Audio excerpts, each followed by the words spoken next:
Hi friends, welcome to my channel. ఈరోజు నేను variety recipe ఒకటి పరిచయం చేయబోతున్నాను. ఎప్పుడు మనం సాధారణంగా ఇడ్లీ పిండితోనో దోశ పిండితోనో ఊతప్పం వేసుకుంటాము, కానీ ఇప్పుడు వెరైటీగా రవ్వతో ఊతప్పం ఎలా తయారు చేసుకోవాలో చూద్దాము. ఇవి క్రిస్పీగా చాలా టేస్ట్గా ఉంటాయి. సో చూసేద్దామా. ముందుగా ఒక కప్పు బియ్యపిండి తీసుకున్నాను, రవ్వ ఒక కప్పు, సాల్ట్ 1 టేబుల్ స్పూన్, మొత్తం కలిపేసుకోవాలి.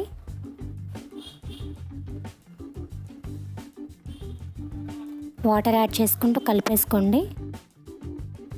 మనం దోశ వేయడానికి ఎలా అయితే లూజ్గా కలుపుకుంటామో, మరీ ఎక్కువ లూజ్ కాకుండా మరీ టైట్గా కాకుండా కొంచెం మీడియంలో కలిపేసుకోండి.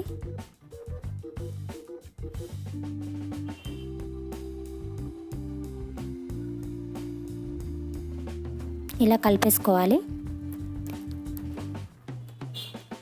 దీన్ని నేను ఒక 5 నిమిషాలు పక్కన పెట్టుకుంటున్నాను.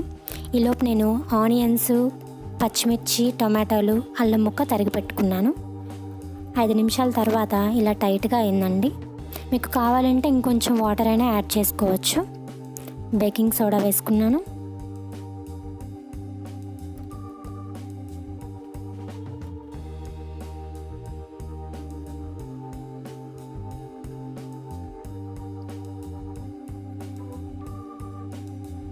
ఇప్పుడు మనం తరిగినవన్నీ ఆనియన్స్, పచ్చిమిర్చి, టొమాటో, అల్లం ముక్కలన్నీ వేసేసుకొని బాగా కలిపేసుకోవాలి.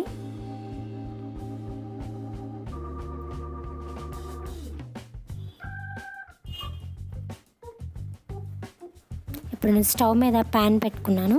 ప్యాన్ వేడయ్యాక కొంచెం ఆయిల్ అప్లై చేసుకోవాలి.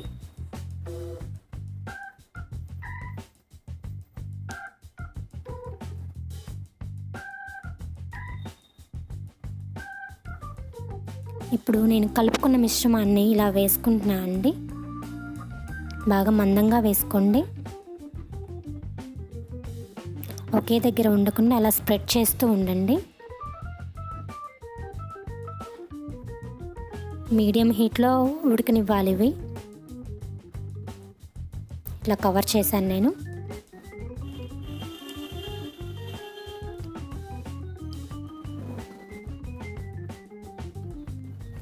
మనకు ఒకవైపు కాలిందండి, తిప్పేసుకోవాలి. 2 సైడ్స్ కాలేదాకా వెయిట్ చేద్దాము. కాలిన తర్వాత ఇప్పుడు రెడీ అయిందండి. ఒక ప్లేట్లోకి సర్వ్ చేసుకుంటున్నాను. అలానే రిమైనింగ్ పిండి కూడా అలానే వేసేసుకుందాము. చూసారు కదా ఫ్రెండ్స్, మా రెసిపీ మీకు నచ్చినట్లయితే లైక్ చేయండి, కామెంట్ చేయండి అండ్ షేర్ చేయండి. Thank you friends.